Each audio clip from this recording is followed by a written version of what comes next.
Chapter 15 is finally officially out, and there's a decent bit to talk about, so let's get into it. This isn't going to be a read through or my first time seeing the pages, obviously. I have just read the chapter before I'm typing this, so this is a genuine reaction and my first thoughts as to what had transpired, but it isn't a live reaction if that makes sense. I don't actually do chapter reviews anymore, but this is something that's been requested for me to do since I stopped them, and then recently in my comments on videos and on stream, I've had people ask if I'm going to do one for this chapter, so hey.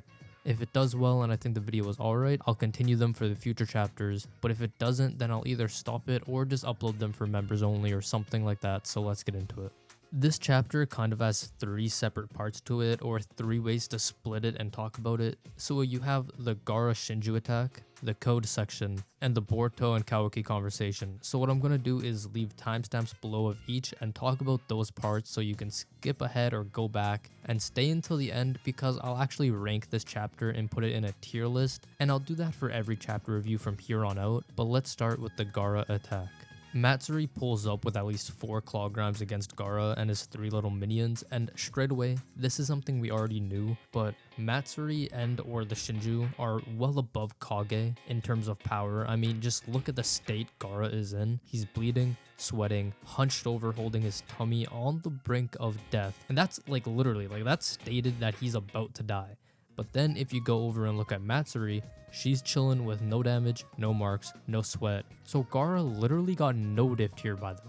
Moving on though, Shinki breaks out of Gaara's sand shield and actually seals Gaara, which lets Gaara live, but Shinki gets turned into Ryu, and something really interesting here happens with Ryu because his target is no surprise Gaara, and Ryu actually says he's able to release the sealing jutsu Shinki placed on his target, which is kind of insane. As of now, we don't actually know the memory situation of the Shinju, but Ryu does know of the sealing jutsu on Gaara, and that he is able to release it, so maybe that's just his instinct talking. But if there is some sort of memory retaining, then Hidari's situation is much more peculiar in the sense of he should have remembered his daughter Sarada or something, but who knows, maybe there isn't any memory retention going on from human to Shinju via the tree, and it was all just off-screen talk, or since Ryu is a Shinju with sensing capabilities, he can sense the same Iron Sand jutsu that's around Gaara.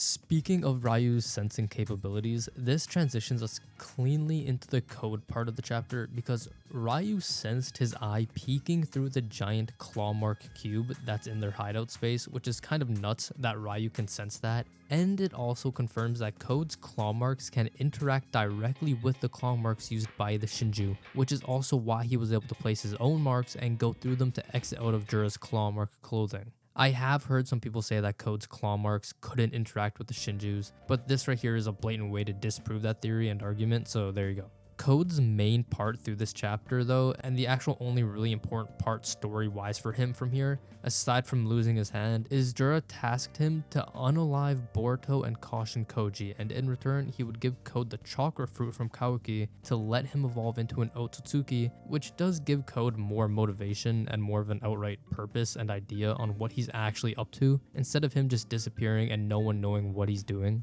The thing with this though is obviously Code isn't as strong as Boruto, and since now Boruto and Kawaki are going to be teaming up, I'll talk about that later, there's no way Code is going to be able to win against him. Straight up, it's not happening. Kosh and Koji, on the other hand, shouldn't be any problem for Code, and I mean Koji low-key stinks. The only good feat he had a monumental amount of prep time, so it doesn't even count as a straight up win. So yeah, if Code finds Koji, it's wraps for him, and this is pretty interesting because if you go back to chapter 13 after Boruto's captured, it shows a panel of the door from the place Koji's hiding out in, and then the next panel after is Koji looking towards the opening saying, "What a bothersome turn of events." This does happen right after Kawaki destroys his ninja toad, so you could say it's in reference to that, but with it showing a panel of the door with the "kawoo" sound effect first, and then showing Koji looking towards that direction, you can very easily say it's talking about someone coming in and finding him, which at first I was down for it to be Orochimaru finding him, but now with this chapter, I'm completely on board with it being Code running into Koji, and the next chapter, or chapter 17, we get a Koji versus Code fight, which would also allow us to see the limits of prescience and see how well it does in a battle or combat situation, because in theory, being able to see all the possible futures is gas, he could see what he's about to do and then counter accordingly, or just see which future allowed him to win and follow those steps. So I think it would be really interesting and intriguing to see Koji and this ability be pushed to its limits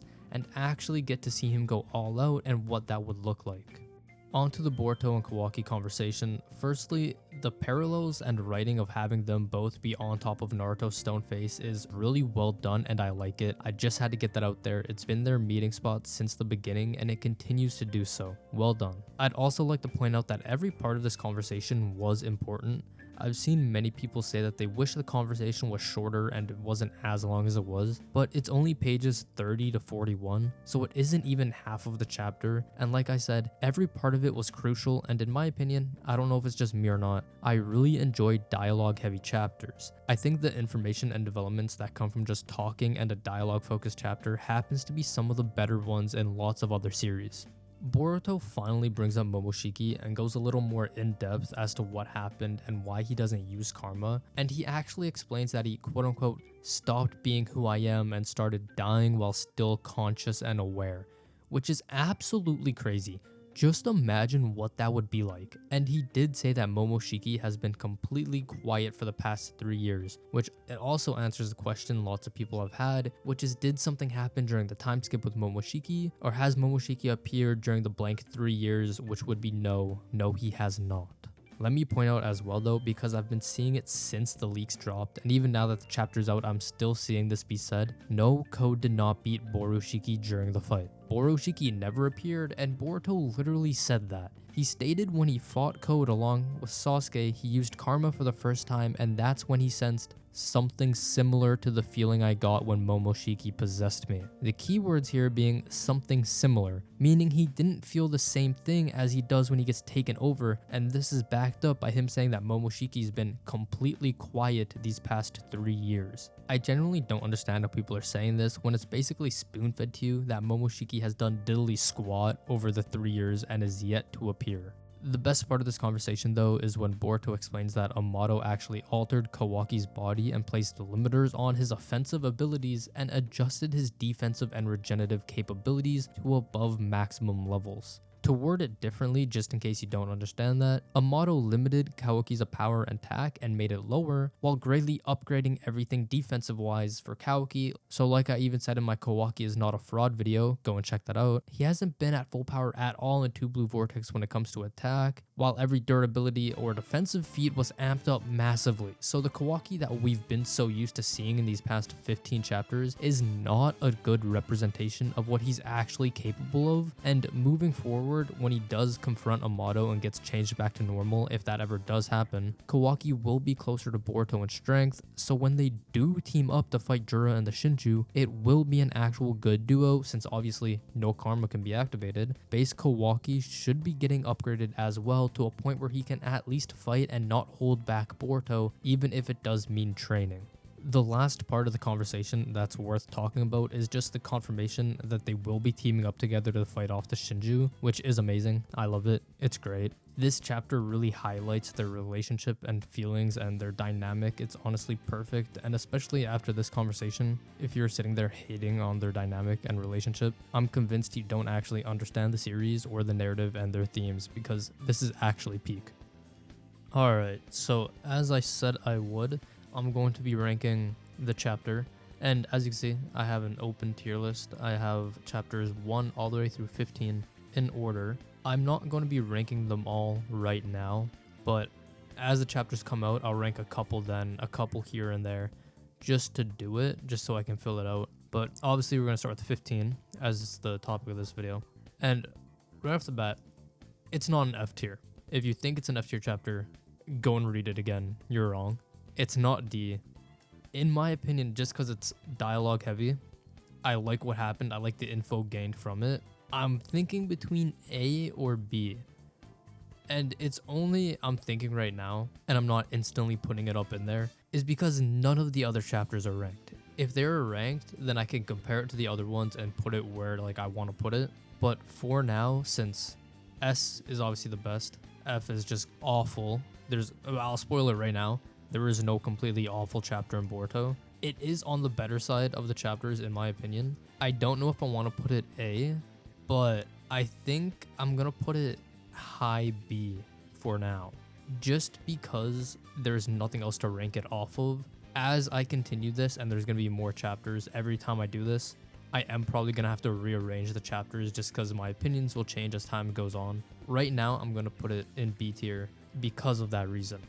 And I'll rank another one. What chapter do I want to rank right now? I'll do 4 because I love chapter 4 and I am gonna put it in S.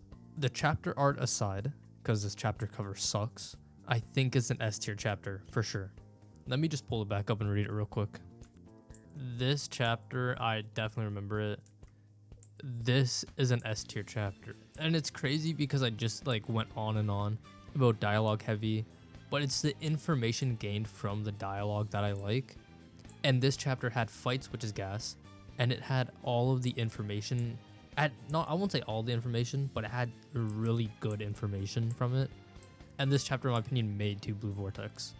Like, it is, in my opinion, by far the best chapter. Yeah, that's S tier for sure.